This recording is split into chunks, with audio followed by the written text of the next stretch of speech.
નમસ્કાર, હું છું આપની સાથે સાઈમા સૈયદ અને આપ જોઈ રહ્યા છો ન્યૂ ગુજરાતી ન્યૂઝ। છેલ્લા કેટલાક સમયથી સોશિયલ મીડિયા અને ટીવી ચેનલોમાં એવા સમાચાર ફરી રહ્યા છે કે લલિત વસોયા કોંગ્રેસ છોડીને ભાજપમાં જોડાશે। ત્યારે હવે આ સમગ્ર મામલે ખુદ લલિત વસોયાએ લોકો સામે આવીને મહત્વનો ખુલાસો કર્યો છે। મિત્રો, છેલ્લા 2-3 દિવસથી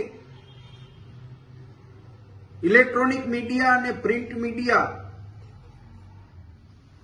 લલિત વસોયા કોંગ્રેસ છોડી ભાજપમાં જઈ રહ્યા છે એવા સમાચારો કોઈ માધ્યમથી બતાવી રહ્યા છે। ત્યારે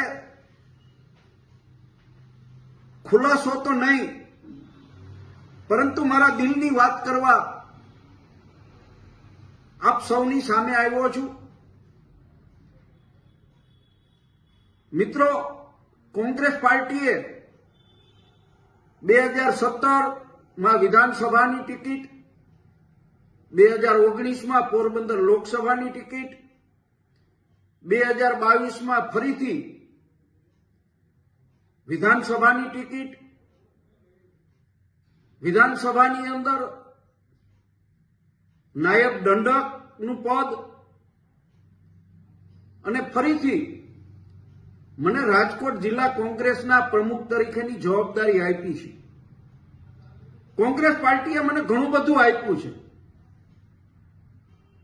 કોંગ્રેસ પાર્ટીનું મારી ઉપર ઋણ છે। મિત્રો, મારા પરિવારની એક પરંપરા રહી છે, મારા દાદા પણ મને શીખવાડતા ગયા છે કે કોઈનું ઋણ, કોઈનું કર્જ આપણી માથે ન રહેવું જોઈએ। એ મિત્ર હોય કે દુશ્મન હોય, પણ મરતા પહેલા એનું કર્જ ચૂકવવું જોઈએ। મિત્રો, કોંગ્રેસ પાર્ટીનું મારી ઉપર ઘણું ઋણ છે અને એ ઋણ ચૂકવવા માટે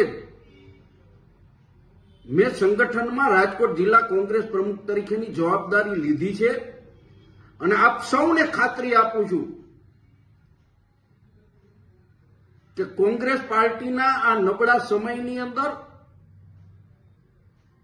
હું કોંગ્રેસનું ઋણ ચૂકવવા માટેનો પ્રયત્ન કરવાનો છું અને આ સંજોગોમાં પાર્ટીની આ નબળી સ્થિતિની અંદર જો હું પાર્ટી છોડીને જાઉં તો હું એવું માનું છું કે મારી જનતાનું ધાવણ લાગે। અને આ સોશિયલ મીડિયાના માધ્યમથી મારે પત્રકાર મિત્રોને પણ કહેવું છે કે આપની ફરજ બજાવો છો, પણ સાથે સાથે આપને જે સમાચાર મળે છે એ સમાચારની ખરાઈ પણ કરતા જાઓ। આવા સમાચારોને કારણે અમારી ઇમેજને પણ ધક્કો લાગે છે। અમારા કોંગ્રેસ પાર્ટીના કાર્યકર્તાઓ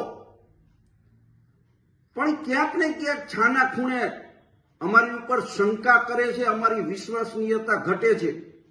એટલે પત્રકાર મિત્રોને પણ હાથ જોડીને વિનંતી કરું છું કે સમાચારમાં તથ્ય હોય તો સમાચાર બેફામ રીતે ચલાવો, ના નથી, પરંતુ કમસે કમ ખરાઈ કરો એવી આપ સૌને વિનંતી પણ કરું છું।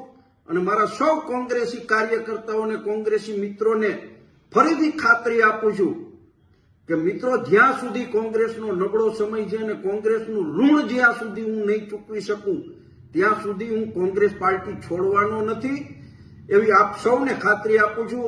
જય કોંગ્રેસ।